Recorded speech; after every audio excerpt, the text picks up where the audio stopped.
एक वक्त था जब मुख्तार अंसारी की मऊ और उसके पास के इलाकों में तूती बोलती थी। अब उसके ठिकानों को ज़मींदोज कर दिया गया है। कभी वक्त था जब पूरा सूबा मुख्तार अंसारी से कांपता था। बीजेपी को छोड़कर यूपी की हर बड़ी पार्टी में मुख्तार अंसारी शामिल रहा और 5 बार लगातार विधायक रहा। मुख्तार अंसारी के दादा स्वतंत्रता सेनानी और उसके नाना फौज में ब्रिगेडियर थे। यूपी में गाजीपुर की एमपी एमएलए कोर्ट ने शनिवार 29 अप्रैल को 15 साल पुराने मामले में दोषी करार देते हुए मुख्तार अंसारी को एमपी एमएलए कोर्ट ने जेल की सलाखों के पीछे भेज दिया। उसको 10 साल की सज़ा और 5 लाख रुपए का जुर्माना, जबकि उसके भाई अफजाल अंसारी को 4 साल की सज़ा और 1 लाख रुपए के जुर्माने की सज़ा सुनाई गई है। 30 साल पहले राजनीति में कदम रखने वाला मुख्तार अंसारी देखते ही देखते प्रतिभाशाली नेता बन गया। उससे पहले मुख्तार अंसारी पूर्वांचल में गैंगवार में चर्चा में आया था। आइए जानते हैं मुख्तार अंसारी के बारे में। आखिर कौन है मुख्तार अंसारी, कैसे बना पूर्वांचल का डॉन? इसके पीछे भी एक दिलचस्प कहानी है।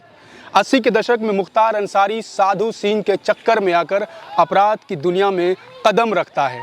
हैरान कर देने वाली बात यह है कि उसके पिता को क्रिकेट का बहुत शौक था और वे दिल्ली की सेंट स्टीफेंस कॉलेज की क्रिकेट टीम के कप्तान भी रहे।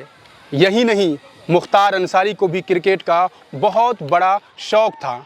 ऐसा नहीं है कि वो किसी क्रिमिनल बैकग्राउंड से रहा हो जिसकी वजह से उसने अपराध की दुनिया चुनी।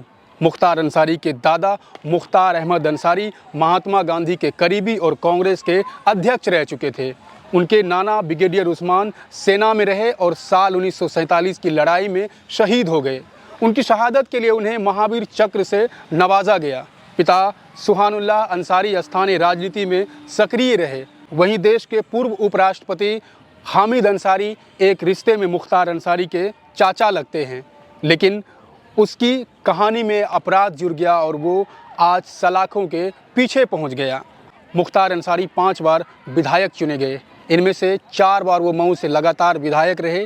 1 बार बहुजन समाज पार्टी के टिकट पर, 2 बार निर्दलीय और 1 बार खुद की बनाई पार्टी कौमी एकता से। अंसारी ने राजनीति की शुरुआत छात्र रहते हुए की, लेकिन जनप्रतिनिधि बनने से पहले उनकी पहचान एक दबंग या माफिया के रूप में हो चुकी थी। 1988 में पहली बार उनका नाम हत्या के एक मामले में आया। हालांकि इस मामले में उनके खिलाफ कोई पुख्ता सबूत पुलिस नहीं जुटा पाई, लेकिन इस घटना से मुख्तार अंसारी चर्चा में आ गए। मुख्तार अंसारी पर आरोप है कि वो गाजीपुर और पूर्वी उत्तर प्रदेश के कई ज़िलों में सैकड़ों करोड़ों रुपए के सरकारी ठेके आज भी नियंत्रित करते हैं। 1995 में मुख्तार अंसारी ने राजनीति की मुख्य धारा में कदम रखा।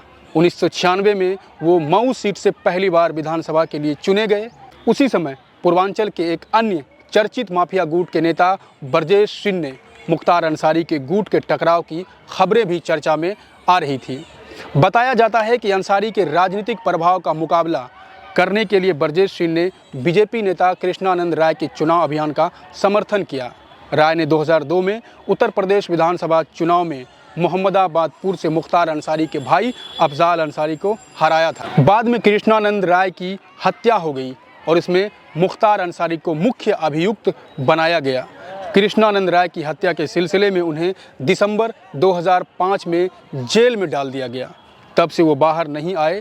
उनके खिलाफ हत्या, अपहरण, फिरौती कई आपराधिक मामले दर्ज हैं। अपराधी की दुनिया का कैसे बना वो शहंशाह?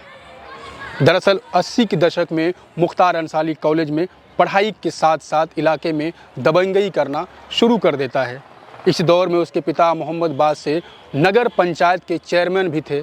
इस इलाके में एक और प्रभावशाली शख्स था, नाम था सच्चिदानंद राय। किन्हीं वजहों से मुख्तार अंसारी के पिता और सच्चिदानंद राय के बीच विवाद हो जाता है। इसी को लेकर मुख्तार अंसारी सच्चिदानंद राय की हत्या की ठान लेता है। इसके बाद वो साधु सिंह से मदद मांगता है और वो इसके ऊपर हाथ रख देता है। लिहाजा सच्चिदानंद राय की हत्या करवा दी जाती है। इस काम को अंजाम देने में मदद करने के लिए मुख्तार साधु सिंह को अपना गुरु मान लेता है। मुख्तार के गुरु साधु सिंह ने गुरु दक्षिणा में उससे एक और हत्या करने के लिए कहा। एहसान तिल दवा मुख्तार इससे इनकार नहीं कर सका और रणजीत सिंह नाम के एक शख्स की गोली मारकर उसी घर में हत्या कर देता है।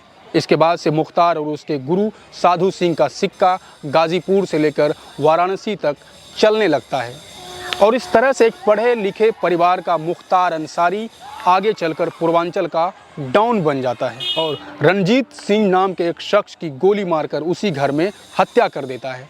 इसके बाद से मुख्तार और उसके गुरु साधु सिंह का सिक्का गाजीपुर से लेकर वाराणसी तक चलने लगता है और इस तरह से एक पढ़े लिखे परिवार का मुख्तार अंसारी आगे चलकर पूर्वांचल का डॉन बन जाता है।